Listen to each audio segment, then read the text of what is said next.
মনে প্রাণে আল্লাহর দরবারে দোয়া করেই যাচ্ছেন? যে করেই হোক না কেন আপনার দোয়া কবুল হওয়া চাই। তবে দোয়া করারও কিন্তু কিছু সময় আছে। যদি সেই সময়ে দোয়া করে যেতে পারেন তবে আপনার দোয়া কবুলের সম্ভাবনা আরও বেড়ে যায়। জুমার দিন হলো সপ্তাহের সর্বোত্তম দিন। এদিনকে মুসলিম উম্মার জন্য একটি বিশেষ দিন হিসেবে উল্লেখ করা হয়েছে।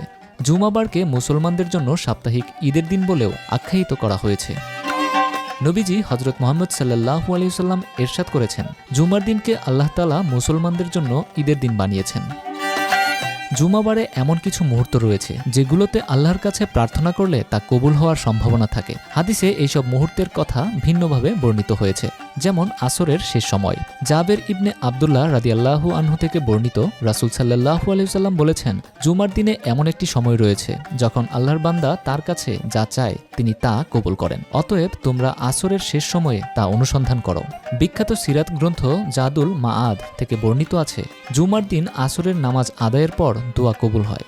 আবু দারদা ইবনে আবু মুসা আশআরি রাদিয়াল্লাহু আনহু হতে বর্ণিত, তিনি বলেন, আমি আমার পিতাকে বলতে শুনেছি, তিনি বলেন, আমি রাসূল সাল্লাল্লাহু আলাইহি ওয়াসাল্লামকে বলতে শুনেছি।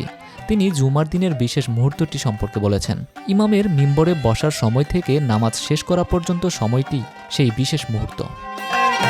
জুমার দিনের 12 ঘন্টার মধ্যে এমন একটি মুহূর্ত রয়েছে, যদি কোনো মুসলিম এ সময়ে আল্লাহর কাছে কিছু প্রার্থনা করে তাহলে মহান ও সর্বশক্তিমান আল্লাহ তাকে দান করেন। এই মুহূর্তটি তোমরা আসরের শেষ সময়ে অনুসন্ধান করো।